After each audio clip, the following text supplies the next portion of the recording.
Bom dia, sejam todos bem-vindos ao Centro Espírita de São Francisco de Assis. Hoje nós temos nossa amiga aqui, a Terezinha, como palestrante, né? Sejam bem-vindos. Obrigada. Vamos começar primeiro com uma leitura de Ceifa de Luz de Emmanuel, de Francisco Cândido Xavier por Emmanuel.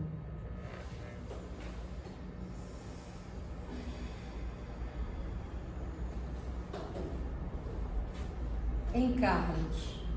A manifestação do Espírito é concedida a cada um, visando a um fim proveitoso.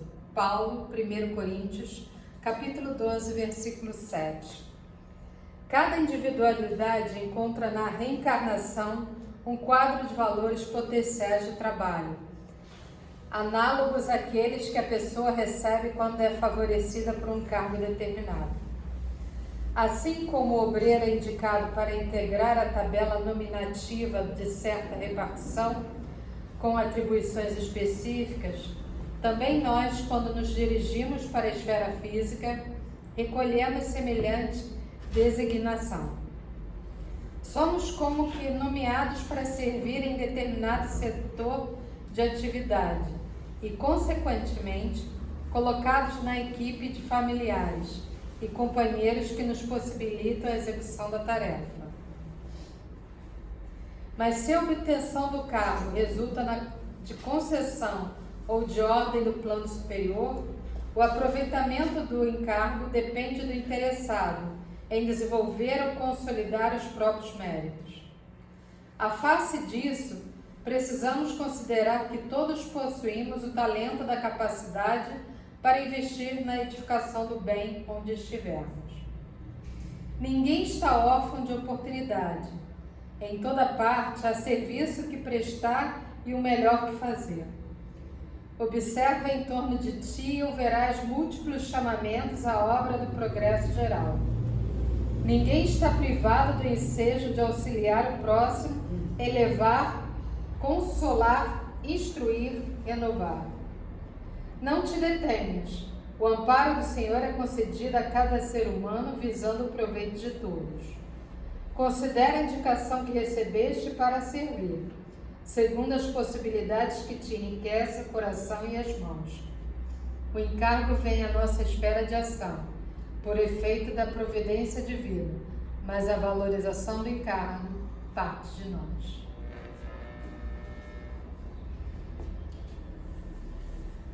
Amado Mestre Jesus Cristo, São Francisco de Assis, obrigado por mais essa oportunidade de estarmos aqui hoje presentes para absorver seus ensinamentos, para aproveitar esta palestra e nos orientar cada vez mais no nosso caminho que traçamos já no passado. Senhor, abençoai esta casa, abençoai todos aqui presentes, encarnados e encarnados. Que assim seja. Graças a Deus.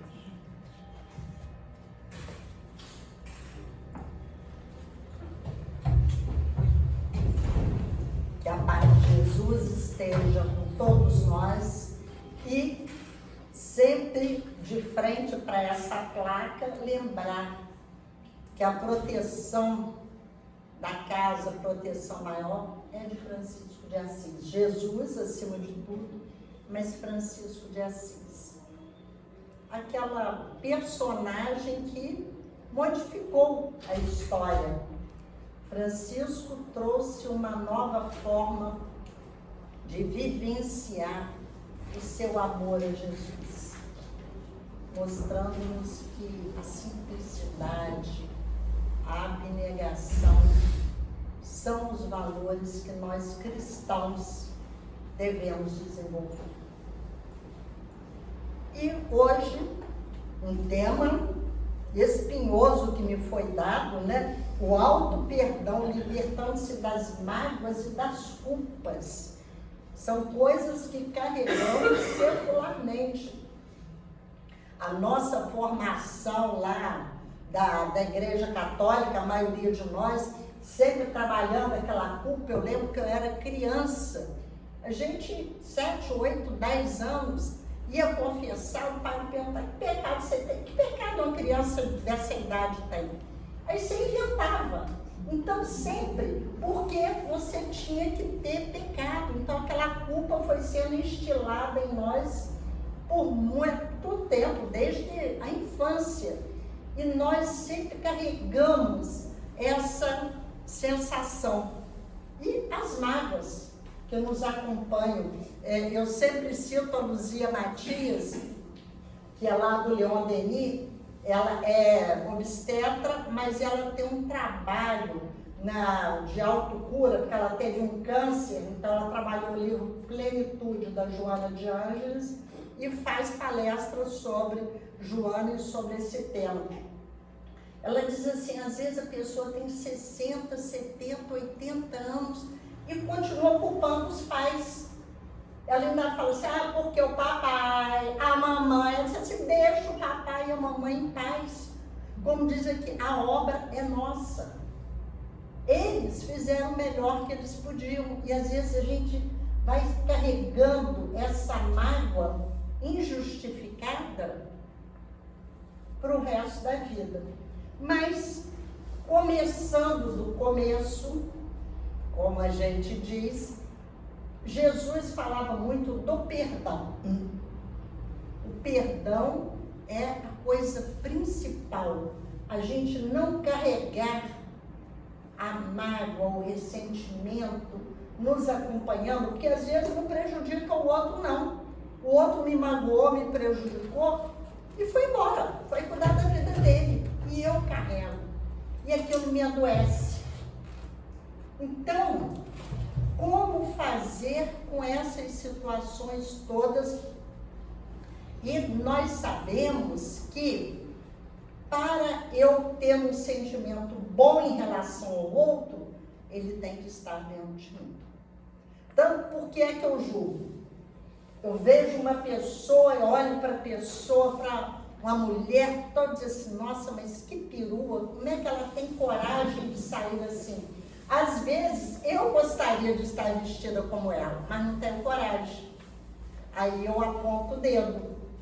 Então, nós vamos julgando o outro de acordo com os valores que temos. Claro que nós vamos analisar as atitudes. Isso não quer dizer, não, então não vou fazer análise, não, vou fazer. Olha, isso está indevido, onde você está. Mas quando eu me preocupo tanto em acusar e apontar, uma coisa que me incomoda muito é a questão do homossexual. Tem gente que mata o outro porque o outro é homossexual. O que você tem com isso? É a vida afetiva do outro. Ele está te agredindo? Ele está te dando prejuízo? Agora, a vida afetiva do outro, a gente não tem nada a ver. Então, por que me incomoda tanto? É uma coisa que eu tenho dentro de mim. Então, começando pelo começo, sempre a questão 919A do Livro dos Espíritos, do Conhece-te a Ti Mesmo. Está lá, Kardec perguntou, qual o meio prático mais eficaz para se melhorar nesta vida e resistir ao arrastamento do mal? Aí a resposta, um sábio da antiguidade logo disse, conhece-te a ti mesmo. Isso a gente ouve falar a vida inteira. E aí nós percebemos a profundidade da pergunta de Allan Kardec. Se melhorar nesta vida e resistir ao arrastamento do mal. Então, como sendo a chave para a nossa felicidade. E aí ele diz, compreendemos toda a sabedoria desta máxima, mas a dificuldade está precisamente em se reconhecer a si próprio. Qual o meio de chegar a isso? Claro, porque eu brigo com uma pessoa, eu saio falando para todo mundo, olha, não conversa com fulano não, porque ele é intolerante, ele é arrogante, ele é prepotente. Ele é, eu não. Eu sou a vítima, eu fui o prejudicado, eu sou boazinha, o outro é o mal. Então é isso que Kardec está falando, a dificuldade que a gente tem em se reconhecer. E aí vem uma longa resposta de Santo Agostinho, que aí ele diz, façam como eu fazia quando estava encarnado, a cada noite fazer um exame de consciência. e Emmanuel no livro Opinião Espírita, não, acho que o texto é de André Luiz, porque essa é dos dois. André Luiz. Tem de um e de outro. É o texto número 1, examina a ti mesmo. Em comentário dessa questão. E aí ele vai aconselhando diariamente. Eu agi assim, eu reagi dessa forma. Por quê? Por que eu me magoei tanto com esse comportamento? Já tem tanto tempo, por que eu continuo mantendo isso? E aí ele diz, não deixe de multiplicar as questões, vão aprofundar. Como diz, mexer na ferida mesmo. Eu me senti ofendido porque eu sou orgulhoso, eu sou arrogante, eu acho que eu sou melhor do que todo mundo. Nós temos que nos reconhecer.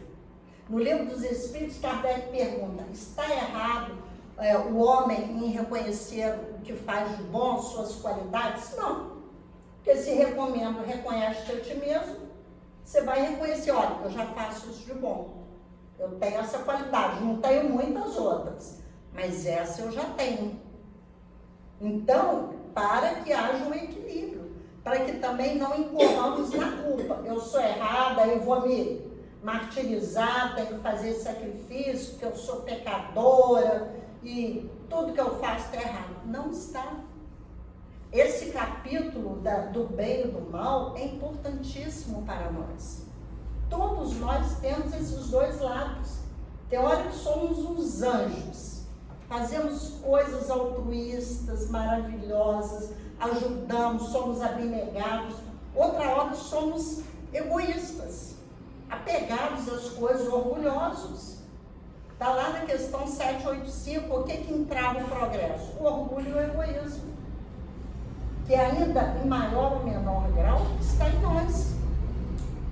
Então é necessário refletirmos sobre isso. Dizer assim, observar as nossas ações e ver como as qualificaríamos se fosse praticada pelo outro. Isso é muito interessante. Às vezes a gente chega cheio de razão, diz assim, não tenho sangue de barata, rodeio a baiana. Então, aí a gente para e pensa, e se eu visse o outro fazer isso? De vez em quando a gente vê umas cenas dessas, meu Deus do céu, que vergonha, como é que a pessoa tem coragem de fazer isso? E eu fiz. Eu faço me achando o máximo. Agora, é interessante que ele fala uma coisa aqui também. Procurai também saber o que pensam os outros, e não negligencieis a opinião dos vossos inimigos, porque eles não têm nenhum interesse em disfarçar a verdade. E realmente Deus os colocou ao vosso lado como um espelho para vos advertir com mais franqueza do que eu faria um amigo. Chico Xavier falava que o adversário inimigo é a palavra forte, né? Que o adversário era um instrumento da evolução dele, porque o amigo passa a mão na cabeça, não foi tanto assim e tal. O adversário não, diz assim, olha, você errou, foi horrível, tá? No início você leva um choque. Até se você realmente está de boa vontade, você vai pensar, vai ver, realmente eu fui ridículo, não foi uma atitude desnecessária, vou me corrigir. Diz assim, que a cada dia façamos o balanço da sua jornada moral, como o negociante faz os seus lucros e perdas. Formulai perguntas claras e precisas e não temais multiplicá-las. Esse é um passo inicial para nos conhecermos, e à medida que vamos nos conhecendo, nós vamos evitando tanto essas situações de desequilíbrio, quanto guardarmos em nós sentimentos de inferioridade, essas mágoas, essas culpas recorrentes que vão nos corroendo. Hoje, os estudiosos, psicólogos, estudiosos da alma, já descobriram que os nossos sentimentos nos adoecem. a gente cultivando a mágoa, o ressentimento, ou tendo reações violentas sempre, o organismo sente. Aí a gente começa, dói aqui, dói ali, dói aqui. É isso, é a reação do organismo. Então, é bom para nós que sigamos uma vida moderada. E eu lembro de Jesus. Jesus, quando era acusado de violar a lei de Moisés, porque ele diz assim, não vim destruir a lei, mas dar-lhe cumprimento. Mas não aquela lei restrita àquele tempo, àquele povo necessária, mas que já comportava uma nova atitude. Porque ele disse, amar a Deus sobre todas as coisas, ao próximo como a si mesmo. Então aí nós vamos vendo que ele já modificou a lei. Porque o que dizia antigamente? Eu vou amar o meu amigo e repudiar o meu inimigo. Aí Jesus traz, fazei bem aquele que te prejudica e calunia. E nós vamos no Evangelho segundo o Espiritismo, no capítulo 11, amar o próximo como a si mesmo. Aí diz, o maior mandamento, né, que é quando ele é perguntado pelos fariseus, um doutor da lei, qual é o maior mandamento, que ele diz que é esse, sim, e esse mandamento, amar a Deus sobre todas as coisas, ao próximo como a si mesmo, ele continua, aí estão toda a lei e os profetas, ou seja, todo o Antigo Testamento foi resumido neste mandamento. Então, ele, mais à frente aqui, tem um comentário de Kardec que ele diz, cumprindo esse mandamento, nós vamos desenvolver em nós a indulgência, a benevolência, o devotamento. E aí é necessário que nós nos amemos. E como é que nós vamos nos amar? Nós nos amarmos não é nós olharmos no espelho, eu sou linda, maravilhosa, ou então, tá precisando puxar aqui, para eu ficar linda. Não é isso. Eu me olhar, me ver com qualidades e defeitos, mas que fui criada simples e ignorante e vou chegar à perfeição. Todos nós vamos chegar à perfeição. Esteja em que estágio estejamos agora. Novamente o texto inicial de Ceifa de Luz. A ajuda vem, os espíritos estão conosco, mas o trabalho é nosso. Jesus disse, vinde a mim todos vós que estáis aflitos e sobrecarregados. É a maioria. Que eu vos aliviarei. Então ele promete o alívio, mas é necessário que nos reconheçamos aflitos e sobrecarregados para buscar ajuda. Então eu fui escolher aqui na Instruções dos Espíritos, na Lei de Amor, é a mensagem de Sansão, que era membro da Sociedade Espírita de Paris. Ele diz assim, tendes a certeza do vosso progresso para Deus. E o ponto forte aqui tem 3 ou 4 mensagens, são bem interessantes, começa com a de Lázaro, que é a mais conhecida, mas cada um enfoca uma parte da lei de amor. Ele diz aqui, amai muito para serdes amados. Ele vai sempre reforçando essa parte. E é importante porque às vezes esse momento difícil que nós estamos vivendo, nós dizemos assim, a humanidade não tem jeito. Parece que a coisa está andando para trás. E ele diz, hoje vocês já são muito melhores do que há 100 anos. E na questão 784 do Livro dos Espíritos, Kardec perguntou, muito grande a perversidade do homem. Não parece que às vezes ele caminha aos recuos ao invés de avançar? Os Espíritos respondem, enganas-te. Olha o conjunto. O mal hoje já nos incomoda. Coisa que até quando éramos jovens achávamos normal, uma coisa que eu dou exemplo, eu sou do interior, era normal virem aquelas meninas da roça para trabalhar nas casas de família, e nem tinham salário. Tinha casa, comida, muitas estudavam, mas era só isso. E era normal. As pessoas consideravam, não, eu estou ajudando a pessoa, trabalhava para burro, mas dizia que estava ajudando. Hoje isso não acontece mais. Tem o trabalho infantil, que a gente tem que combater, e não podemos nos aproveitar da mão de obra do outro. A gente tem que valorizar o trabalhador que está conosco. Os direitos das mulheres, das empregadas domésticas, então quantas coisas já melhoraram. Então não podemos nos deixar levar por esse pessimismo. Diz assim, as ideias de justiça e de renovação vão aos poucos sendo implantadas.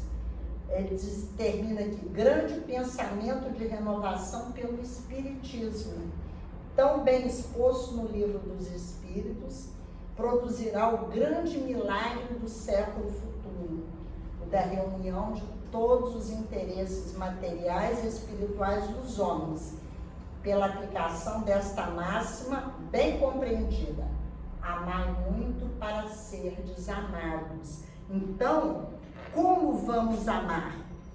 Primeiro, nos compreendendo, nos perdoando. Eu trouxe aqui 2 textos que vão falar sobre isso, para eu poder olhar para o outro de uma forma mais condescendente, mais benévola. Eu gostei muito dos textos desse livro, um modo de entender, do Hamed, o médium Francisco do Espírito Santo Neto. Então ele fala das 2 coisas. O texto número 18 fala das mágoas. Diz assim, alguém nos desprezou profundamente, lançou na nossa alma punhal da ironia, julgou-nos impiedosamente, afirmando que o fracasso é de destino fatal em nossa vida.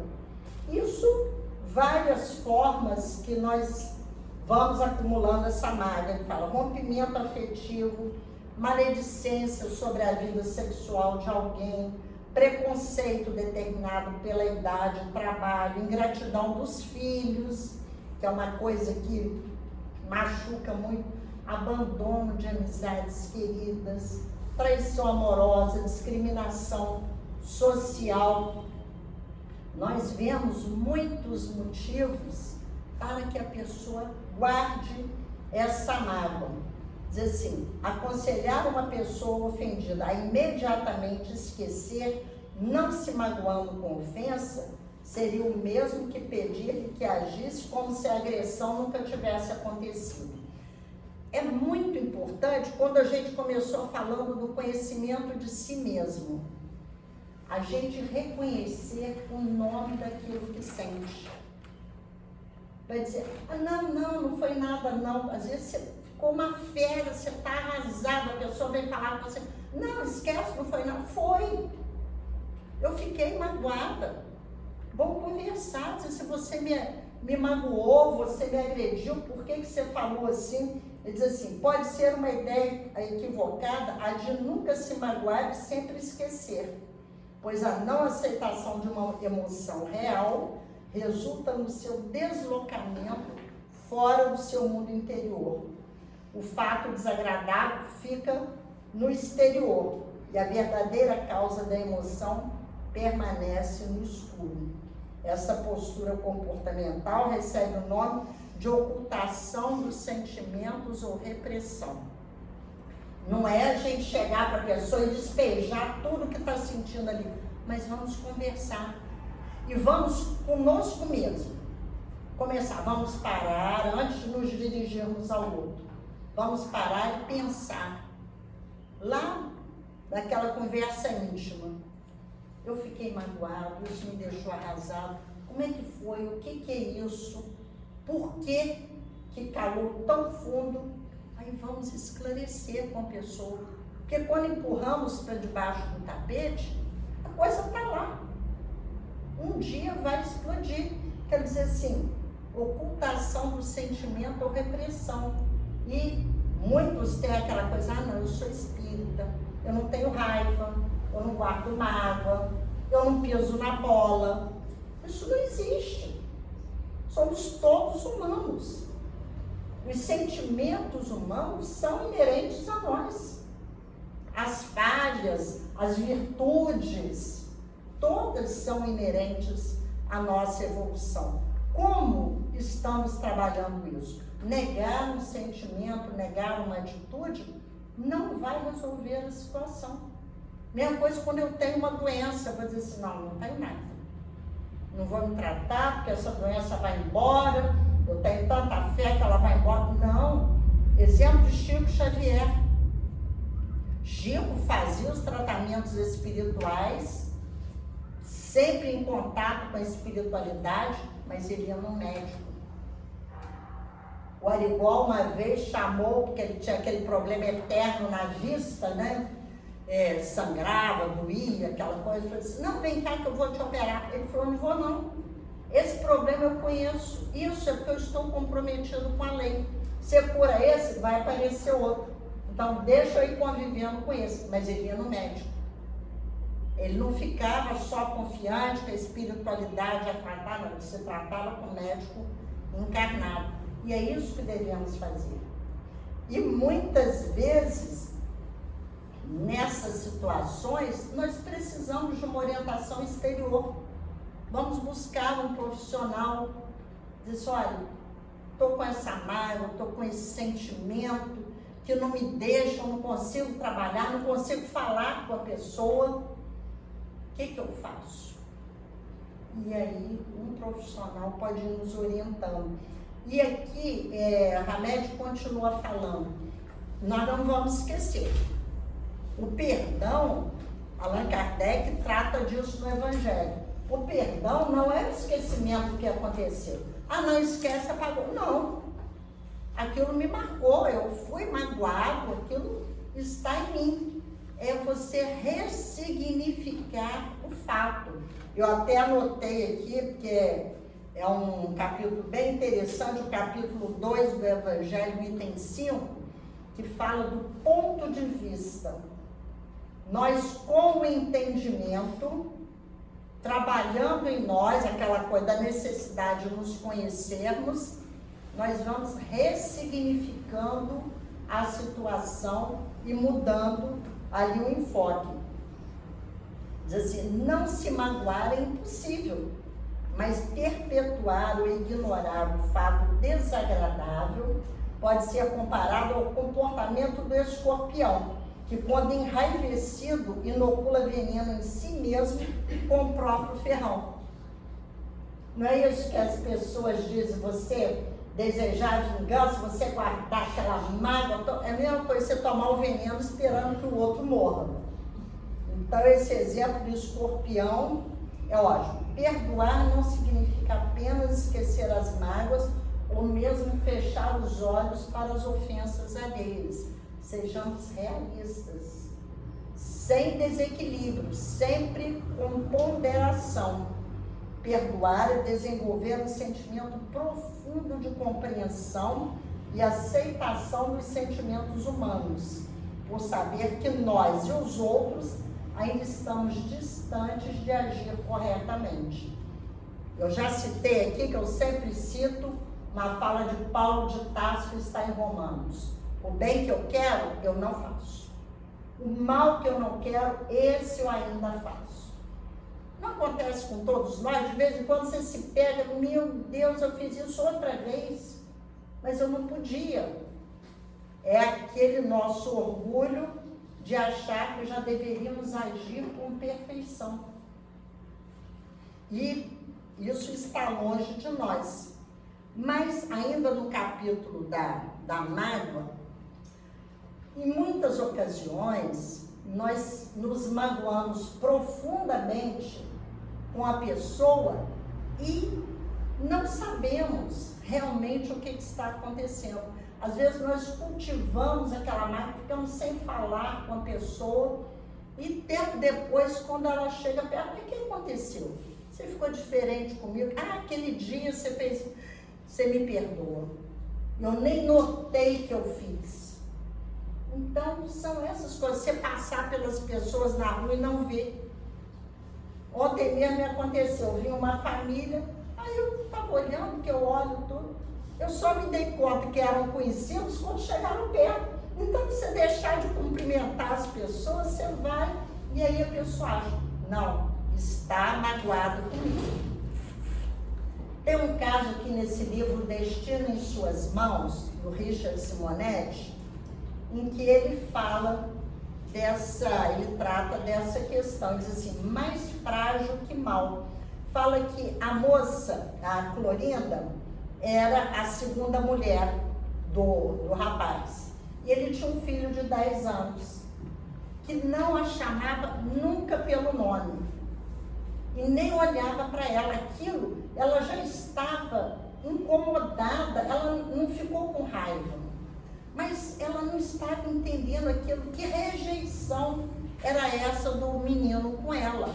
E foi passando, e foram num psicólogo, e o psicólogo disse, não, é coisa de garoto, deixa que vai passar, não se preocupem. E ela ali sempre, ela diz assim, não guardava raiva ou mágoa dele.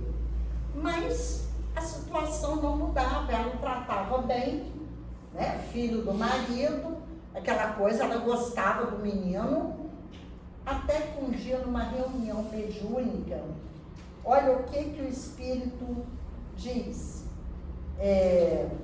daqui, ela achando que o menino não gostava dela. Está equivocada, minha filha, o menino não tem esse propósito, é apenas acanhamento. Ao serem apresentados, ficou indeciso como dirigir-se à madrasta. Dama ou senhora seria muito formal. Clorinda podia ser atrevimento. Então ele ainda não tinha chegado a uma conclusão de como poderia falar com ela, tendo respeito, mas se dirigindo como se trata numa família. Aí ela chegou em casa e foi conversar com ele. Diz assim, você sabe meu nome? Sei. Como é que é? Aí o menino custou para falar porque se sentiu acuado, né? O que vem aí? Aí ele falou, diz assim, pois é, mas você pode me chamar de Clô. Então a partir de hoje vai ser Clô, tudo bem? Tudo bem. E acabou a situação. Isso aqui é importante para nós porque até ela dizendo assim, estava procurando chifre e cabeça de cavalo. Às vezes acontece conosco. Nós vamos imaginando o porquê das situações e não esclarecemos. Não damos ao outro o direito de apenas ser tímidos, ou de não nos ter visto, ou de naquele momento não estar bem, tomarmos a coisa como pessoal. Quando nos compenetramos disso, fica mais fácil perdoar as faltas alheias, porque percebemos que nem tudo é como nós imaginamos, como nos parece. Sempre a importância, voltando na questão do autoconhecimento,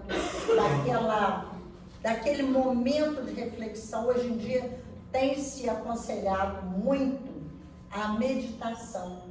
Porque o que é meditação? É o que as religiões já trazem.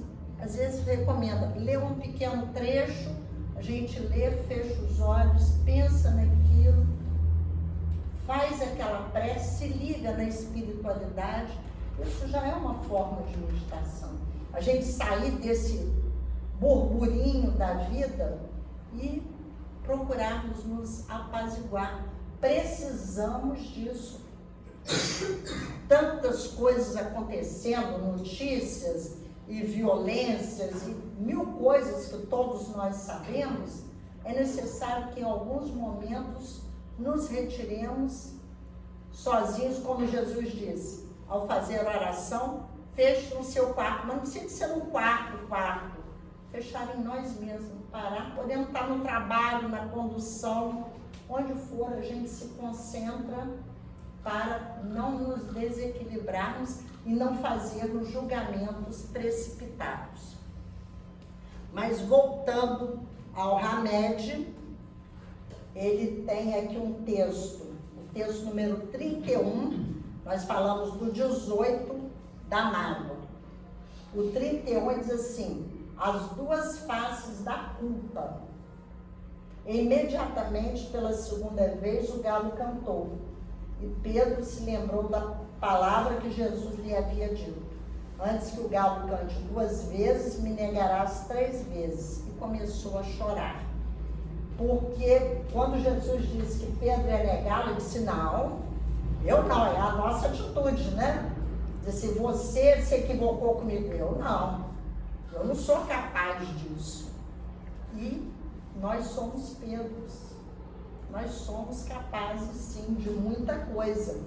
Então, aqui ele vem dizendo que a culpa nos paralisa e ficamos soterrados sob os escombros de nossos desacertos.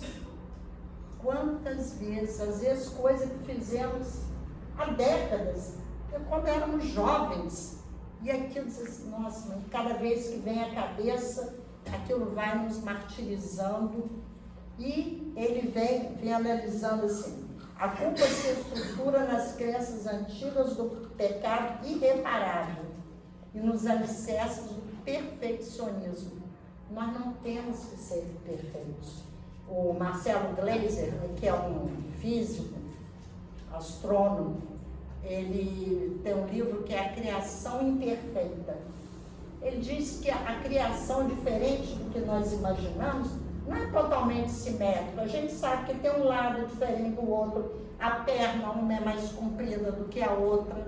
Sempre nós temos um pequeno item, que é isso que faz a harmonia. A harmonia não é um lado ser igual ao outro. A harmonia é essa pequena discrepância que vai tornando tudo como deve ser. E nós buscamos a perfeição. Eu não tinha o direito de errar? Tinha. Planeta de provas e expiações, espíritos imperfeitos que ainda somos, vamos errar muitas vezes. Outro mantra que eu sempre repito, questão 245 do Consolador. Emmanuel diz: a disciplina antecede a espontaneidade.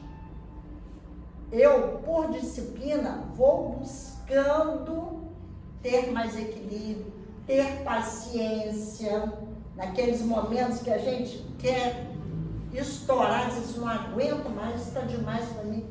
Eu paro e penso. O Chico recomendava encher a boca d'água para pensar e aquilo ir diluindo.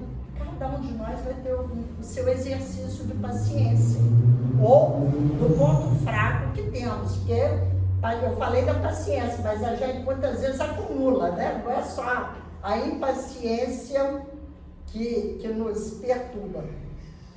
Só quando aceitarmos que a vida perfeita é uma impossibilidade humana, quando aprendermos que há limite em nosso grau evolutivo, quando nos conscientizarmos de que não temos todas as respostas para o que acontece, quando aceitarmos que somos passíveis de falhas ou enganos, quando abandonarmos o complexo de onipotência, é que a culpa terá acesso restrito em nosso mundo íntimo.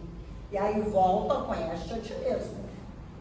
Quando realmente nos conhecermos, nos percebermos perfectíveis, estamos em construção, estamos em aprendizado. É como uma criança pequena. Ela erra, ela cai, ela levanta, ela tem atitudes que não deveria ter, mas ela não é criança, e ali é o momento de se corrigir. Nós também estamos em aprendizado. E não podemos querer fazer tudo sempre tão certo, porque já sabemos. O aprendizado é quando efetivamente o nosso comportamento está condizente com o que sabemos. O arrependimento se distingue da culpa.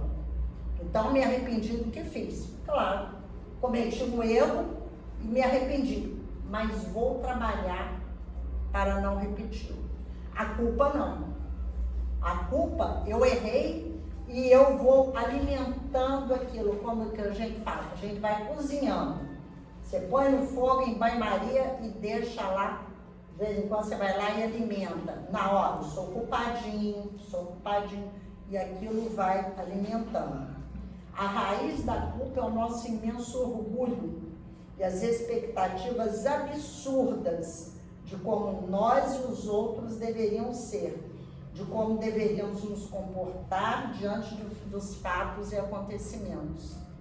Gente, é um alerta para nós. Como é que eu me comporto? Eu espero ser perfeito? Jesus nos convidou, né? Ser perfeitos como perfeito é o Pai. Mas isso é uma construção. Eles não esperam que sejamos perfeitos agora. Estamos nos melhorando, como diz a questão 784. Já fomos piores, como está no Evangelho também. Nem precisa de 100 anos, de 50 anos para trás, 20 anos, 10 anos. De vez em quando a gente fala, olha, ainda não sou nenhuma Brastemp, mas já melhorei. Tem muitas coisas que eu já não faço e já não acho certas.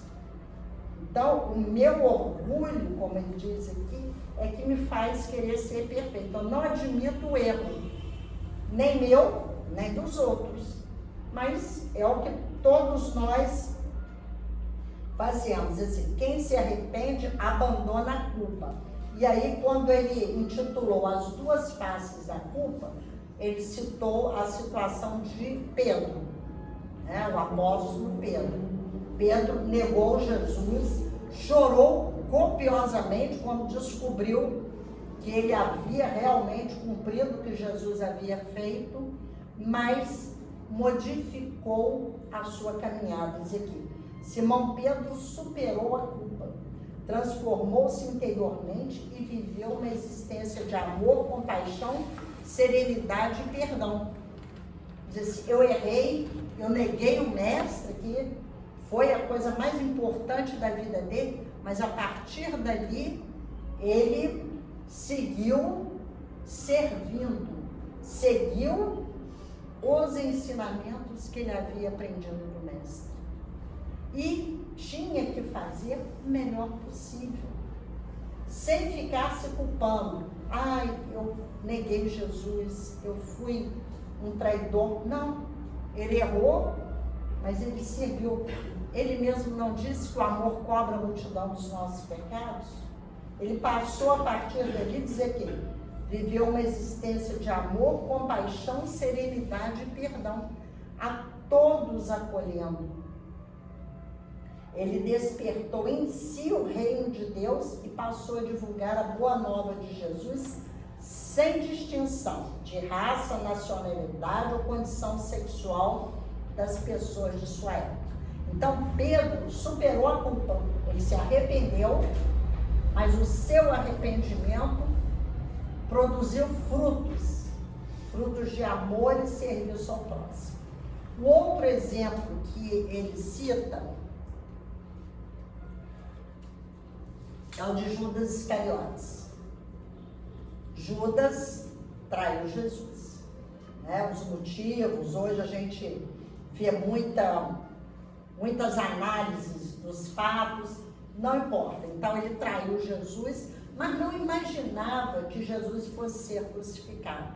Quando ele viu o resultado da sua traição, ele se desesperou. Aí a gente conhece dos evangelhos que ele chegou no templo para devolver o dinheiro, eles não aceitaram, ele jogou, depois compraram um terreno com o dinheiro, mas ele se enforcou. Diz assim, não soube se perdoar nem reparar seu erro. Porque ali ele se sentiu realmente uma pessoa imperdoável, ele traiu o mestre. A expectativa dele com a ação era outra. É o que a gente vem falando, a gente analisa muito a ação da pessoa, a gente não sabe qual o objetivo dela. Às vezes, ela achava, como Judas achava, que não chegaria àquele ponto. Ele não percebeu a dimensão da coisa. Mas ele também poderia ter retomado o seu caminho.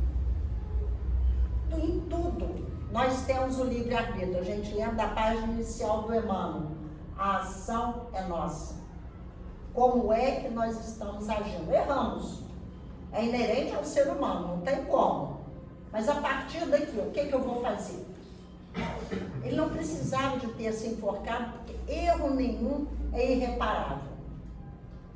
Não existe, ele diz assim, isso é imperdoável. Pode ser o maior crime, a maior atrocidade.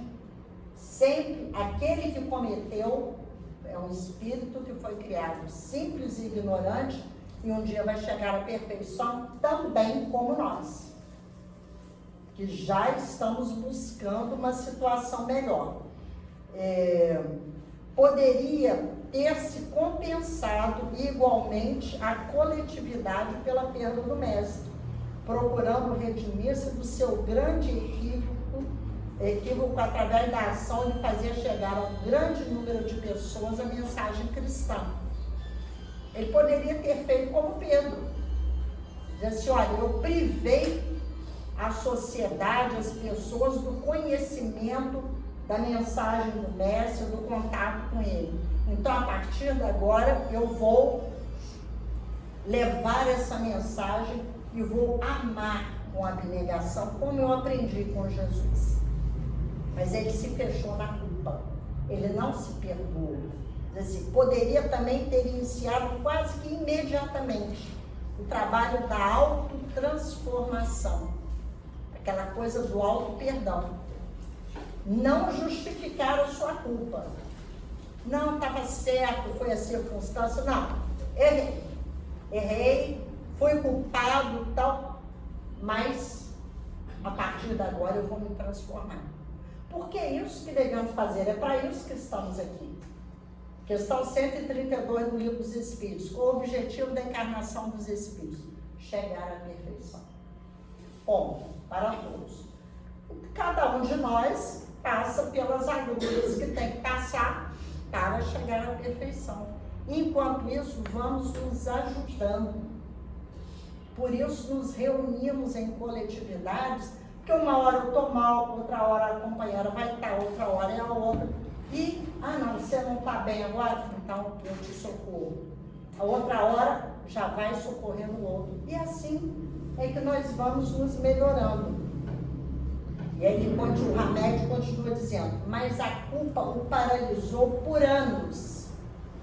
Só muito depois conseguiu reabilitar-se através de sucessivas encarnações. Então aquilo ficou nele muito tempo, o espírito lá no mundo espiritual, indo e voltando, carregando aquela culpa da traição. E ele vai concluindo aqui, a culpabilidade de Pedro revelou em arrependimento e lhe serviu de degrau para expandir seus horizontes existenciais. Tudo é experiência. Não tem experiência negativa, mesmo quando eu erro. Porque ali eu aprendi uma lição.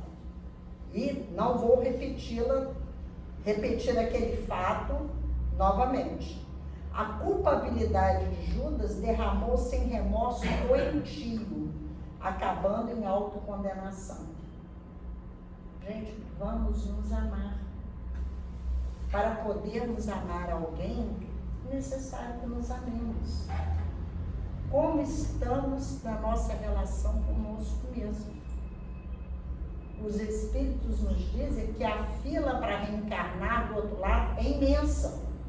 Então, enquanto estamos aqui a caminho, vamos fazer o melhor possível, dentro daquilo que já podemos fazer. Porque os Espíritos não esperam que sejamos um Francisco de Assis de uma hora para outra. Não seremos. E vamos sofrer muito se quisermos ser hoje, agora, um Francisco de Assis, porque ainda não somos. Mas estamos a caminho, estamos nos preparando. E aqui, os chamados pecadores, os que tinham consciência de culpa descritos nas passagens do Novo Testamento, estavam apenas vivendo experiências evolutivas. Claro, porque nós aprendemos com o erro e o acerto. Eu errei, eu já sei como não posso fazer. E às vezes, a gente erra repetidas vezes. Como diz Emmanuel, a disciplina antecede a espontaneidade. Até que aquilo ser realmente um aprendizado em mim, eu ainda vou falhar várias vezes. Mas com aquela plena consciência de que eu preciso fazer melhor. E de cada vez eu vou fazendo melhor. Aí nós percebemos a importância, a grandiosidade da mensagem do Evangelho. Porque com essas reflexões trazidas pela psicologia, pelos estudiosos da alma, nós vamos vendo que Jesus já falou nisso. Quando ele fala, reconcilia-te com teu adversário enquanto estás a caminho com ele. Perdoar até 70 vezes 7, ou seja, indefinidamente. Amar o próximo como a si mesmo. Porque estamos esperando aqui a transformação da nossa terra num mundo de regeneração. Mas isso não vai acontecer de fora para dentro. De repente vê um decreto e tudo fica justo, ou os anjos vão descer do céu e vão espalhar, separar o que não presta e os bons vão ficar. Não.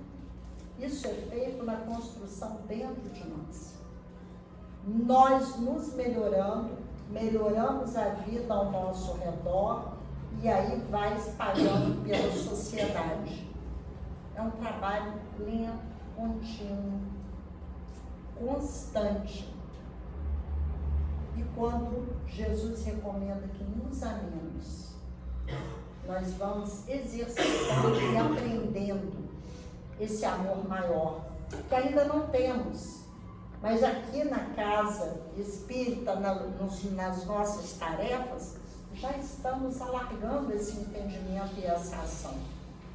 E aos poucos seremos melhores. Que Jesus nos ilumine, nos abençoe, esteja conosco e que essa casa de Francisco seja sempre amparada e abençoada. Obrigada. Bom, antes da prece final, deixa eu fazer aqui uns lembretes. Quarta-feira, de 3h30 às 4h30, a gente tem a palestra presencial aqui no Centro Espírita, estão todos convidados. Também na quarta, das 9 às 22h30, temos o estudo do Céu e Inferno quinzenal, ele é de 15 em 15 dias, online. E toda quarta-feira, às 8 horas da noite até às 8h45, nós temos o Evangelho do Lar online. Na quinta-feira online também começou recentemente, às 7h30, o estudo do livro do Nosso Lar. Tá? Esses estudos, gente, para vocês terem acesso, vocês podem deixar o telefone de vocês ali na secretaria, que vocês vão entrar no grupo do WhatsApp, lá do Ricardo Sérgio. Sábado tem uma parceria com os tarefeiros, tá? De evangelização infantil. Domingo, às 8h30, tem o estudo do Livro dos Espíritos, aqui presencial, das 8h30 às 9h30. 10 horas a nossa palestra. E 11h30 até 12h30, as cartas de Paulo do Evangelho online. Aqui na casa também tem um serviço muito importante, que é o atendimento fraterno. Ele vem para atender quando você está com o coração duro, né? Com mágoas, com culpa, e você não consegue muitas vezes falar, né? E aqui o atendimento fraterno, você deixa o seu nome na secretaria, quando chegar ao centro, depois a pessoa vai te chamar e essa pessoa vai te escutar. Né? Ele é justamente para isso. Muitas vezes a gente colocar para fora aquilo que a gente está sentindo e essa pessoa vai dar uma palavra amiga, uma palavra segundo o Evangelho, né? E você pode até ter uma visão, uma outra visão daquela sua mágoa, daquela sua culpa.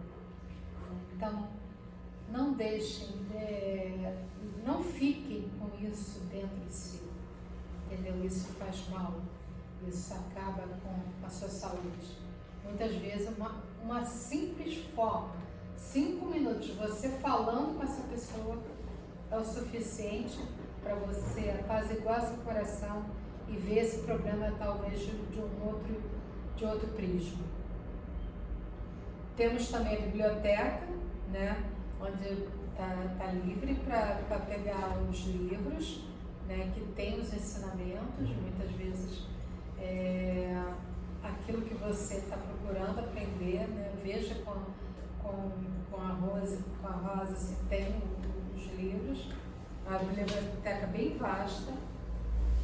E no próximo domingo a gente vai ter a nossa manhã junina. Compareçam, né? Vai ter come-se doce. Come-se doce, né? Juninas é muito bom, né? Agora a gente vai fazer a nossa prece, nos preparar para o passe, para quem deseja tomar o passe, tá? Ele não é obrigatório.